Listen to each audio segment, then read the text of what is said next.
고린도전서 2장 4절 5절 봅니다.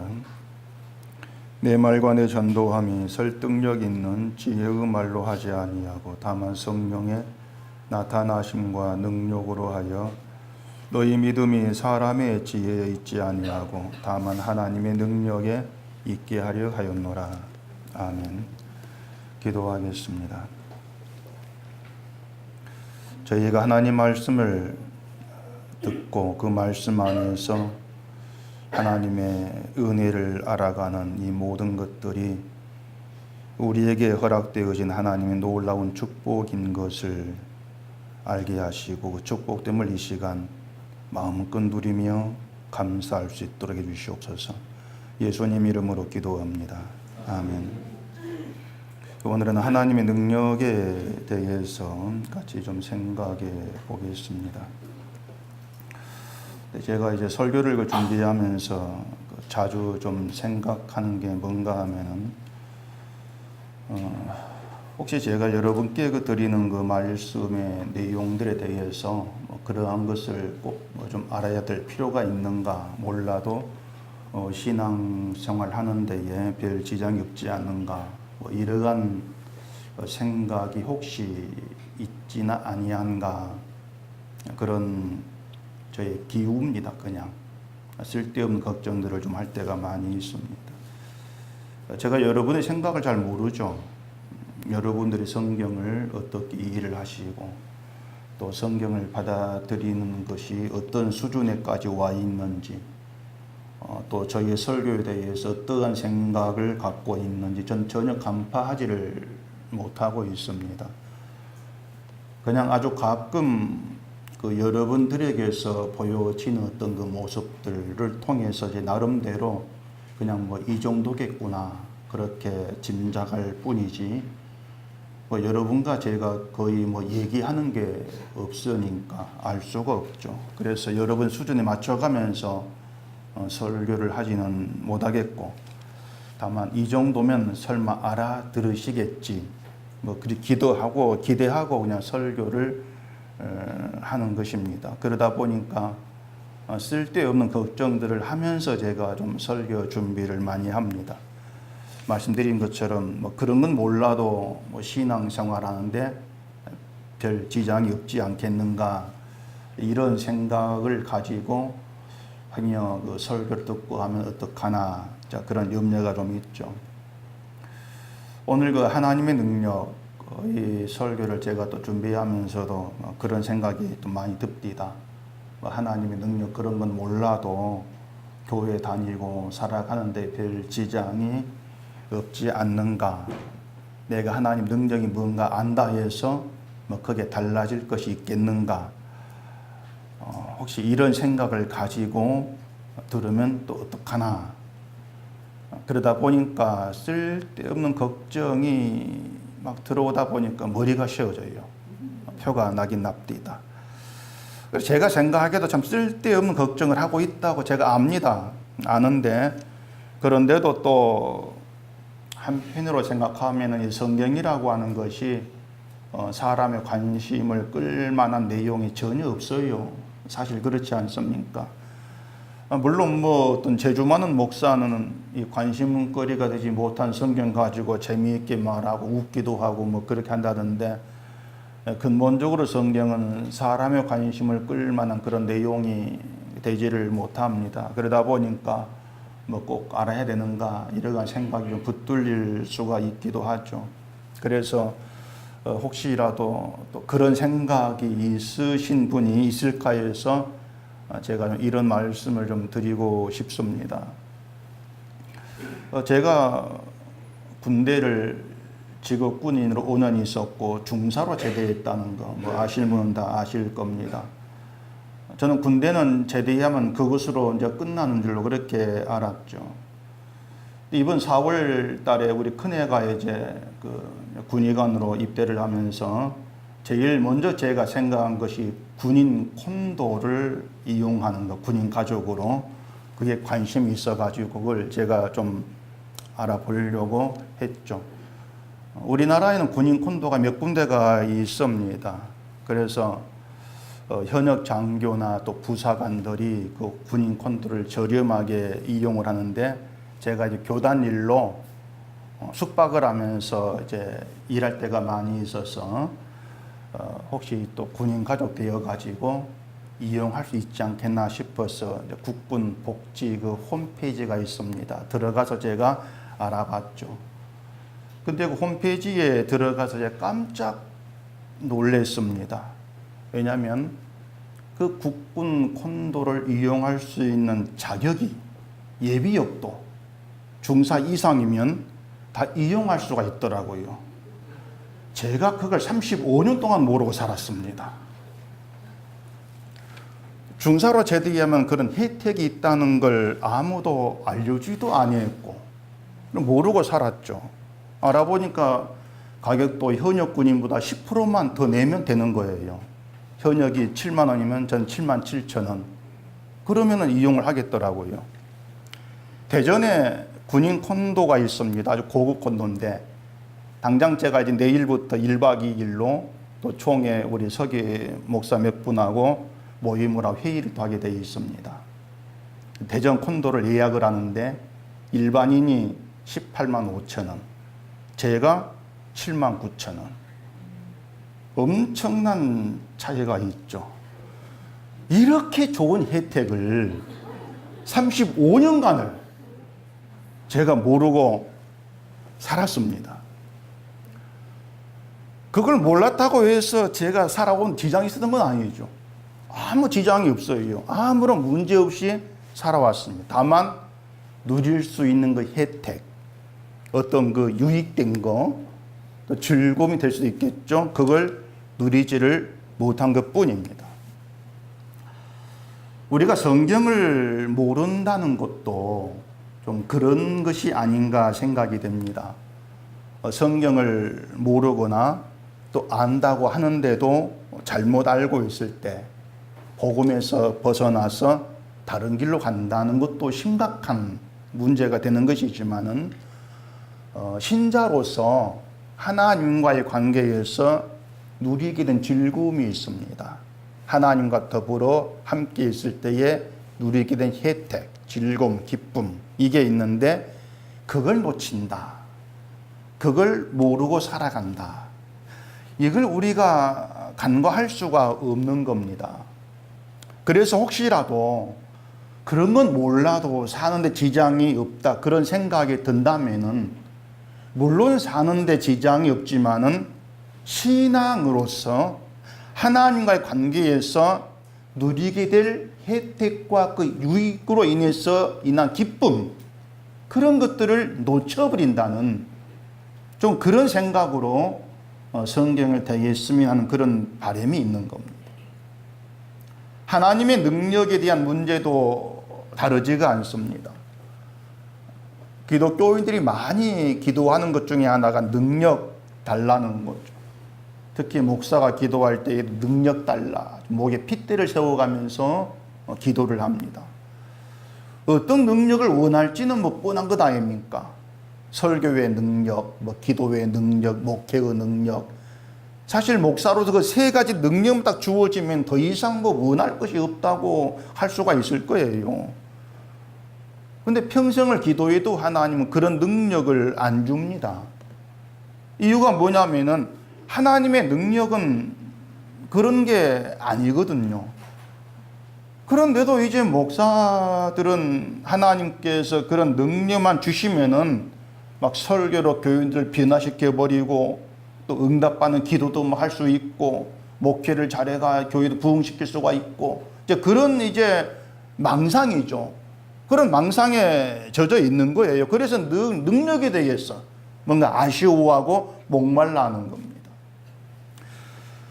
자, 그런 경우 문제가 뭐라고 생각이 됩니까?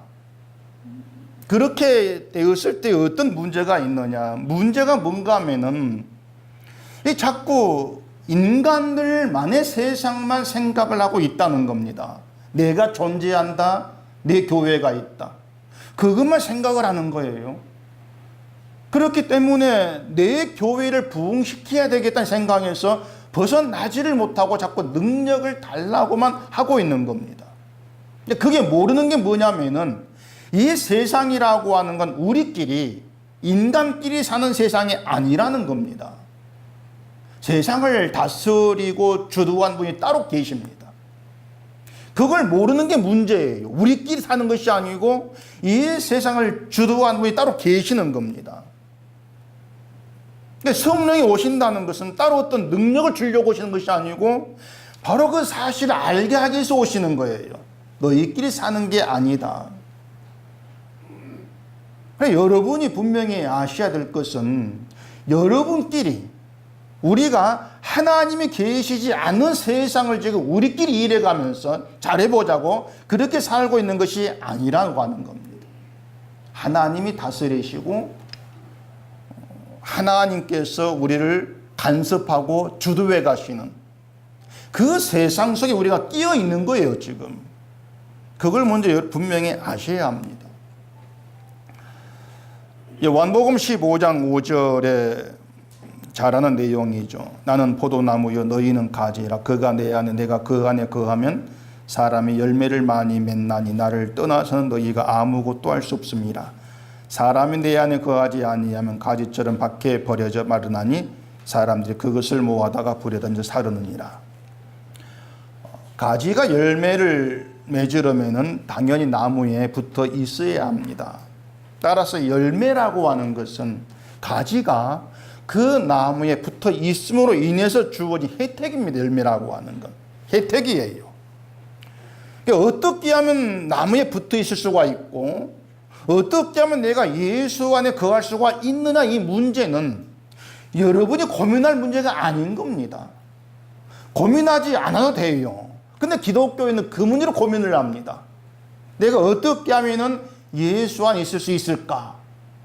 내가 지금 예수 안에 있는가 없는가? 자꾸 이런 문제로 고민을 해요. 고민하면서 예수 안에 거할 방법을 찾아갑니다.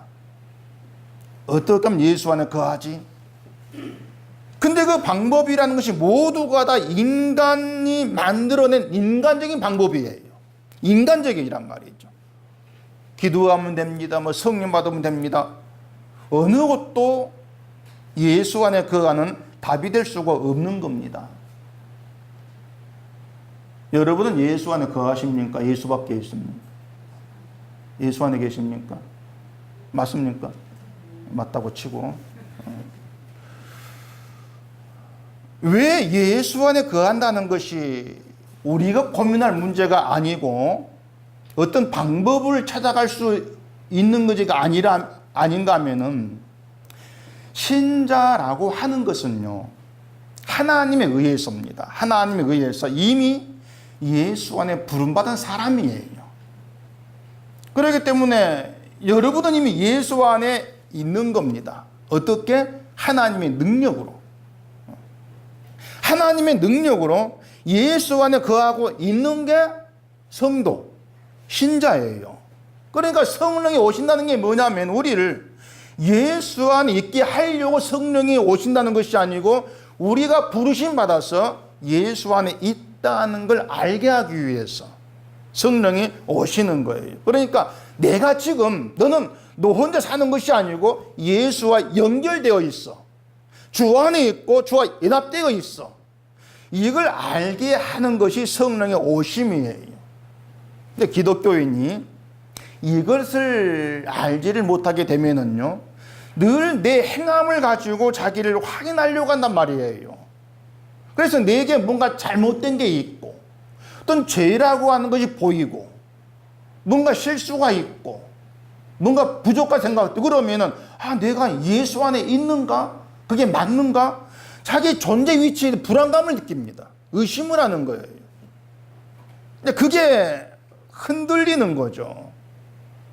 자, 그 문제. 내가 이렇게밖에 못 사는데 그래도 예수 안에 있는 겁니까? 이렇게 물었을 때에 그 문제 답이 어떻게 되냐면요, 우리가 고린도 보지 않습니까? 그토록 문제 많은 고린도 교회에 사도 바울 편지를 쓰면서 가장 서두에, 가장 처음에 그리스도 예수 안에서 거룩해진 성도라 이렇게 일컫고 있다는 겁니다. 답이지 않습니까? 우리가 다른 어떤 그 답을 찾을 필요가 없는 거예요. 그렇게 문제 많은 고린도 교회도 하나님께 부름받은 거룩한 성도로 예수 안에 있다는 변함이 없습니다. 그것이 우리에게 믿음이 되게 하는 것이 성령이에요. 그게 믿음이 되게 하는 것이. 그래서 예수 안에 있다는 건 우리의 능력과 무관한 겁니다. 전적으로 하나님의 능력이죠. 여러분이 예수 안에 있다는 것은 예수님과 연결되어 있다, 그 뜻입니다. 주님과 연결되어 있다. 자, 우리가 예수님과 연결되어 있다는 것이 무슨 의미겠어요? 쉽게 말하면 이런 겁니다. 뭐 쉬운 말이 될지 모르겠지만은 우리가 세상을 살아갈 때에는 내가 한 행동에 대해서 내가 책임을 져야 됩니다. 내 행동의 결과 나에게 주어지죠. 잘한 행동에 대해서는 상이라고 하는 결과로 주어지고 잘못한 것은 벌을 받습니다. 그게 세상의 질서입니다. 그럼 만약에 하나님이 신자인 우리를 이제 그런 방식으로 다스린다면 어떻게 되겠습니까? 우리의 모든 행동에 대한 책임을 우리가 져야 됩니다. 모든 결과를 우리가 져야 되죠. 그러면 고린도 교회 같은 경우는 어떻게 될까요? 예수 안에 있다가도 쫓겨나야 되죠. 책임져야 되니까. 거룩하다는 것도 취소가 돼야 됩니다. 그렇다면은 예수 아니라고 하는 걸 결국에 비록 부름받았다 하지만은 거룩한 신자 신분을 유지하기 위해서 거룩한 행동을 해야 돼. 이런 요구가 돼버리는 거예요. 그게 많은 기독교인이 이해하는 신앙의 세계입니다. 내가 잘해야만이 예수 안에 있는 게 된다. 그런 의식을 벗어버리지를 못하는 거예요. 근데 예수님과 연결되어 있다는 것은 내 행동에 따라서 결과가 주어지는 것이 아니고 누구의 행동입니까? 예수님께서 하신 그 행동의 결과가 내게 주어지는 겁니다. 그게 혜택이라고 하는 거예요. 예수 안에 있는 자의 혜택. 그래서 하나님께 순종하시고 십자가에 못 박히신 예수님 피의 은혜의 혜택이 여러분께로 돌아가는 거예요. 그 혜택을 영원히 누리는 것이 바로 신자란 얘기입니다. 바울의 고린도 교회에 어떤 문제가 있다는 걸 잘 알고 있으면서도 그들을 가리켜서 예수 안에 부름받은 성도 이렇게 말하는 것도 그 이유입니다. 고린도 교회가 하나님의 능력에 의해서 예수와 연결되어 있다. 그걸 알기 때문에 그들을 가리켜서 거룩하여진 성도 이렇게 부르고 있는 거죠. 예수 때문에. 예수 안에 있다는 것 때문에 예수님으로 인한 모든 것이 우리의 것을 누리게 된단 말입니다. 예수님의 부활 생명도 예수님의 영광도 우리 것이에요. 우리 것으로 누리는 겁니다. 그게 예수님으로 인한 혜택입니다. 예수님이 하늘로 가셨다고 해서 그 관계가 끊어진 것이 아니고 여전히 예수님이 함께 하신 주와 연결된 관계로 있는 겁니다. 그게 신자예요.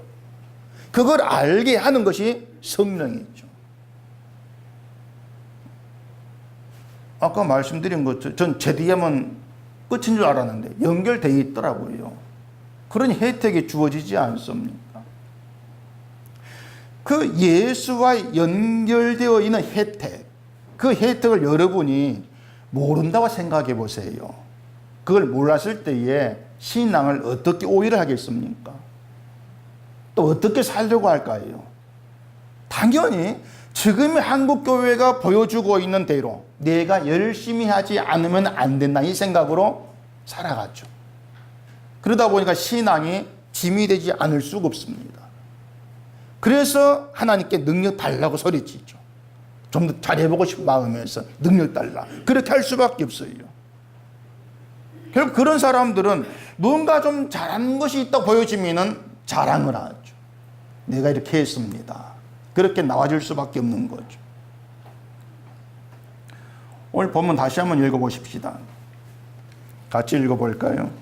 내 말과 내 전도함이 설득력 있는 지혜의 말로 하지 아니하고 다만 성령의 나타나심과 능력으로 하여 너의 믿음이 사람의 지혜에 있지 아니하고 다만 하나님의 능력에 있게 하려 하였노라. 간단하게 이런 뜻입니다. 사람의 지혜나 말로 된 일은 아무것도 없다는 겁니다. 모든 것은 하나님의 능력으로 되어졌다는 것을 얘기하고 있습니다. 여러분은 어느 쪽이고 싶어요?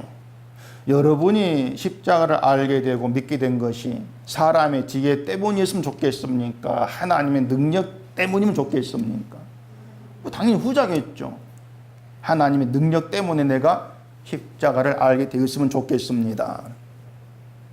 아무래도 사람의 말과 지혜로 된다 하면은 좀 믿음이 쉬워 보이고 가치가 없어 보일 수가 있을 겁니다. 반면에 하나님의 능력으로 된 것이라 그러면은 믿음이 가치가 있고 뭔가 영광이고 기적이라고 할 수가 있죠. 하나님의 능력으로 된 것이니까. 근데 그 믿음이 하나님의 능력으로 된 것이라고 해도 예수를 믿게 되고 주로 고백하게 된 것을 아무나 할 수 있는 일로 치부해 버린다는 얘기예요. 쉬운 일로. 그러니까 우리 의식이 뭐냐면 예수를 믿는 건 쉬운 일, 그런 생각이 자리하고 있는 것입니다. 믿음이라고 하는 걸 누구나 맘만 먹으면 되어지는 거, 그렇게들 생각을 해요. 물론 마음 먹고 결단하면 교회 나올 수가 있습니다. 근데 교회를 나오는 것하고 예수를 알고 믿는 것하고는 달라요. 전적으로 다르죠. 그래서 늘 말씀드린 것처럼 교회를 다녀도 예수를 모르고 믿지 않는 사람이 부지기수란 얘기입니다. 이걸 생각하면은 믿음이 하나님의 능력으로 되어진다는 것은 우리가 주를 믿게 된 것이야말로 기적을 체험하는 겁니다. 하나님의 능력을 내가 지금 체험하고 있는 거예요. 근데 그걸 안 믿잖아요. 지금 다 표정이 나와 있거든요. 그게 어떻게 능력입니까? 그 쉬운 게. 우리가 예수님을 내 그리스도로 알고 믿고 있다는 것은 세상 무엇과도 비할 수 없는 영광과 존귀함을 누리고 있는 겁니다. 여러분들이 예수를 믿는다고 하는 것이. 근데 우리는 예수를 믿는 것에 대해서 그런 영광들, 존귀함을, 기적을 다 잃어버리고 있는 거예요. 그 가치라고 하는 것을. 누가복음 19장에 삭개오가 등장합니다.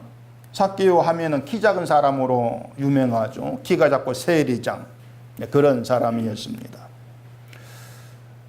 키가 작고 세리장이라고 하는 건 삭개오란 그 사람이 동네 사람들로부터 얼마나 많은 멸시를 받았을까, 이것을 짐작하게 한 내용입니다. 당연히 유대 사회에서 뭐 세리장 하면은 로마를 위해 일하고 같은 동족을 괴롭히는 그런 자로 치부가 되었죠. 그래 아주 나쁜 죄인으로 이렇게 멸시를 받았습니다. 더구나 키도 작았죠. 그것만 삭개오는 동네에서 무시받고 따돌림 당하는 그런 존재였던 것으로 우리가 짐작이 됩니다. 그런 그가 예수를 만나고 싶어서 나무 위로 올라갑니다. 예수님이 가시다가 삭개오 보시 내려오라, 내가 오늘 지금 유하겠다, 이렇게 말씀하시죠. 그 말을 들은 삭개오가 어떤 마음이었는가 하면 즐거웠다, 이렇게 말합니다. 즐거웠다. 누가복음 19장 보실까요? 누가복음 19장 6절. 급히 내려와 즐거워하며 영접하거늘 무사람이 보고 수군거려 이르되 저가 죄인의 집에 유하러 들어간도다 하더라. 삭개오가 서서 주께 여짜오되 주여 보시옵소서, 내 소유의 절반을 가난한 자들에게 주겠사오니 만일 누구의 것을 속여 빼앗은 일이 있으면 네 갑절이나 갚겠나이다. 자, 이 구절의 사람들이 오해하는 게 뭐냐면 이 삭개오가 예수님을 영접한 뒤에 한 말입니다. 소유 절반을 가난한 사람들에게 주고 혹시 누구를 속여서 빼앗은 것이 있으면 4배로 갚겠습니다. 이걸 삭개오의 변화로 생각을 합니다. 삭개오가 예수를 만나서 변화가 되었어, 이렇게 얘기하면서 신자가 예수를 만나고 예수를 믿게 된 변화가 돼야 돼, 그런 말들을 하죠.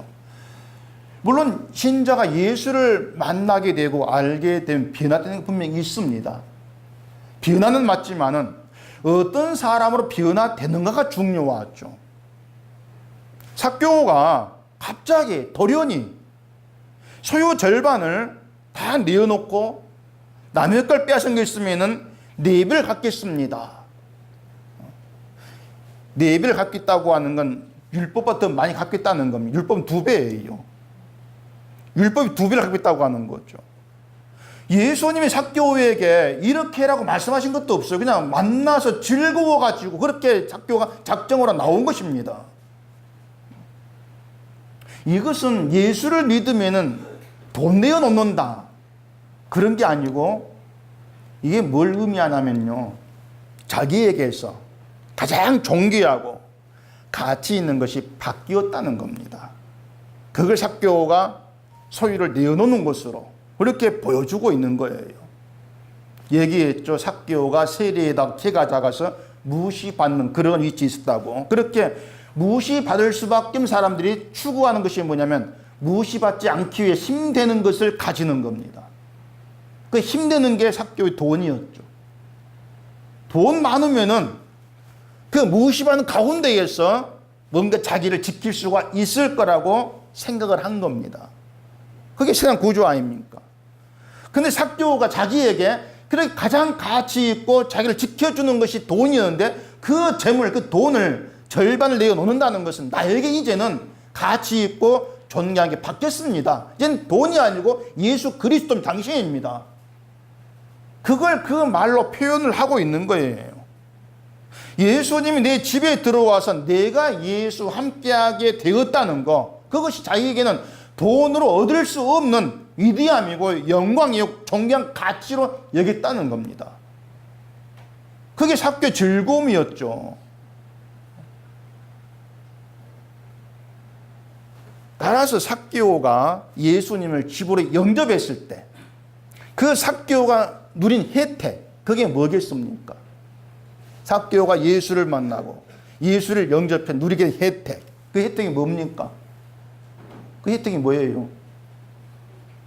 소유의 절반을 내어놓는 존재가 되었다는 거죠.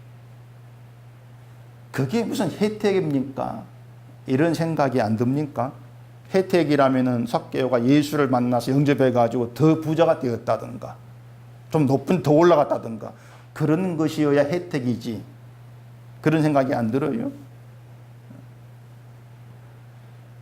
자, 그러면 생각해 봅시다.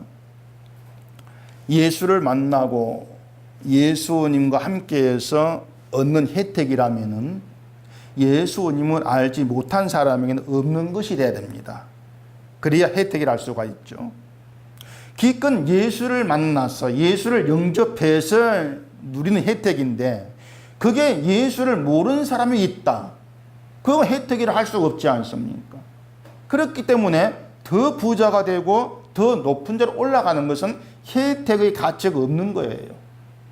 왜냐하면 예수와 상관없이 더 부자 많겠습니다. 더 높은 데 많지 않습니까?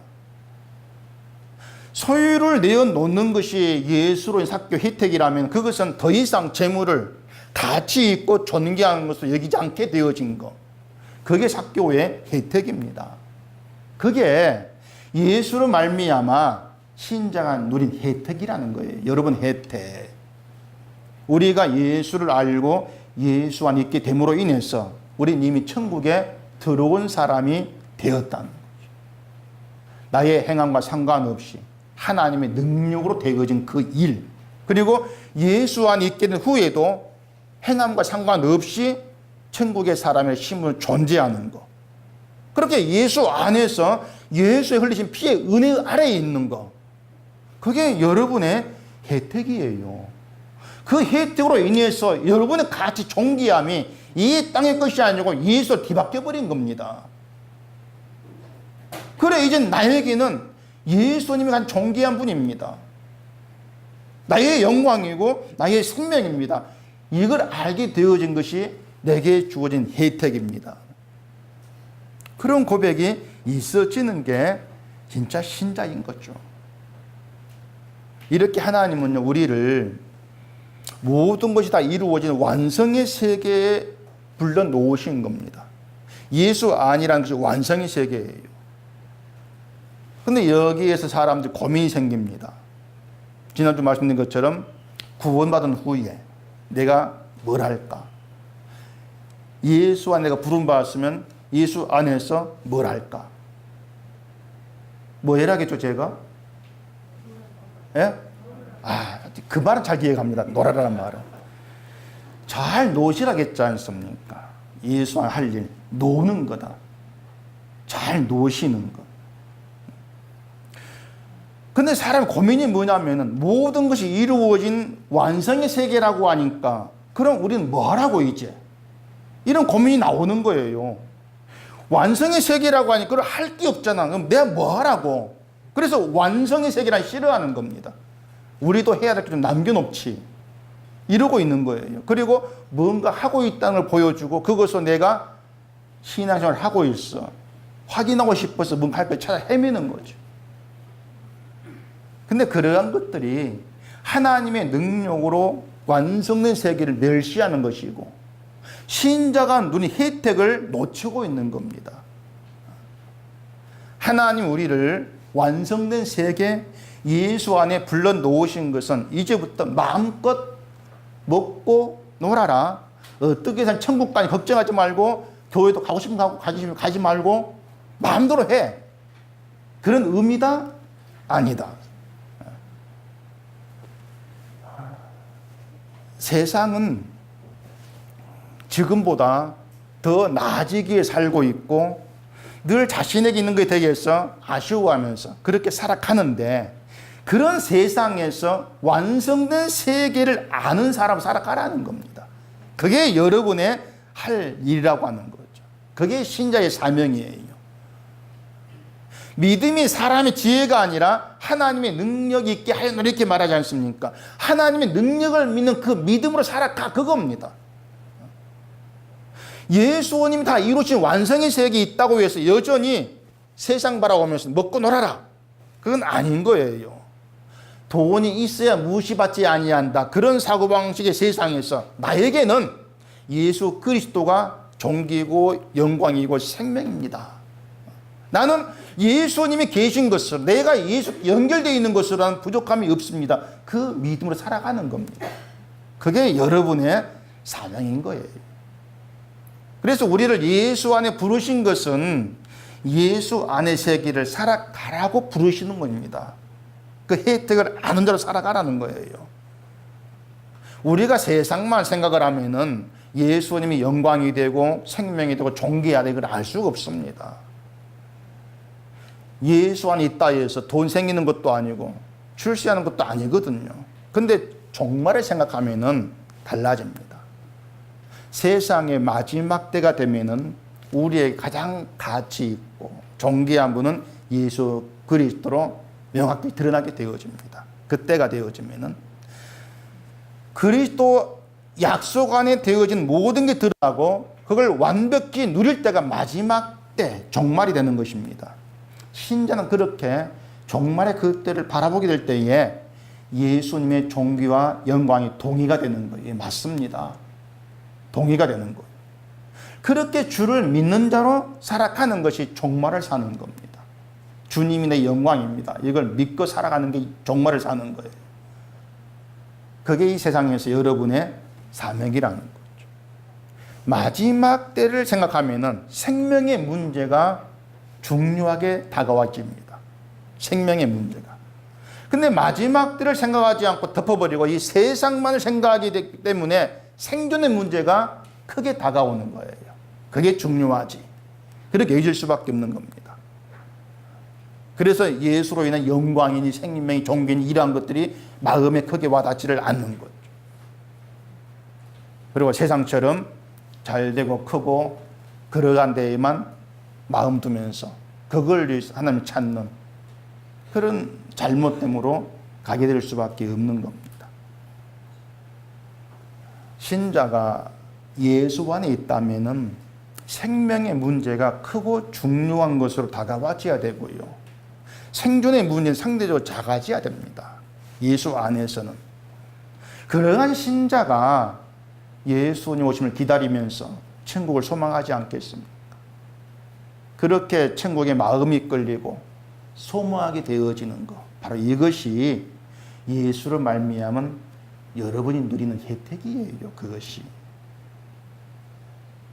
가지로 예수께 붙어 있을 때 누리는 열매, 혜택이란 말입니다.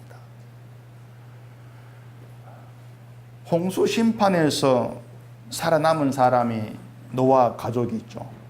그 창세기 6장 5절 찾아보십시오. 창세기 6장 5절부터 8절까지 보겠습니다. 여호와께서 사람의 죄악이 세상에 가득함과 그의 마음으로 생각하는 모든 계획이 항상 악할 뿐임을 보시고 땅 위에 사람 지으셨음을 한탄하사 마음에 근심하시고 이르시되 내가 창조한 사람을 내가 지면에서 쓸어버리되 사람으로부터 가축과 기는 것과 공중의 새까지 그리하리니 이는 내가 그것들을 지었음을 한탄함이니라 하시니라. 그러나 노아는 여호와께 은혜를 입었더라. 자, 세상이 하나님이 세상 지으신 것을 한탄할 정도로 악해졌습니다. 근데 그들 속에 노아는 하나님의 은혜를 입었더라. 그렇게 얘기를 합니다. 은혜를 입었다는 건 노아가 악하지 않고 달랐다 이런 뜻이 아니에요. 노아도 똑같이 악한 자들 속에 포함되어 있습니다. 똑같이 악한 자죠. 은혜를 입었다라고 하는 것은요, 세상은 악한 보시고 쓸어버리겠다.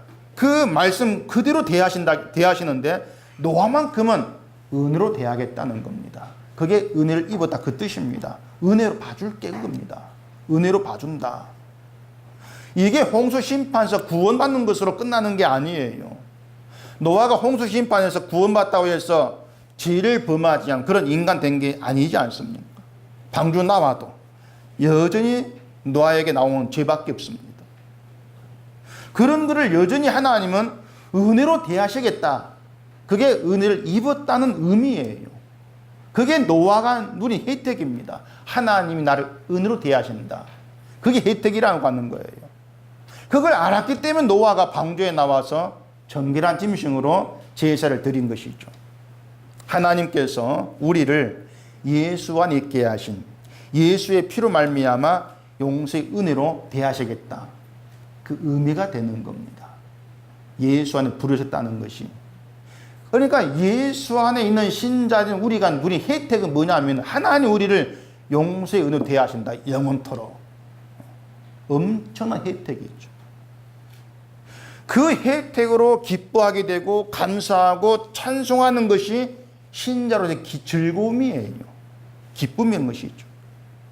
근데 그 혜택을 모르기 때문에 세상과 똑같이 세상 것으로 살로 애를 쓰게 되는 것이고 뭔가 내 힘과 내 실전, 내 행동을 가지고 의롭게 되어서 하나님 마음에 들어보려고 애를 쓰게 될 수밖에 없는 거예요.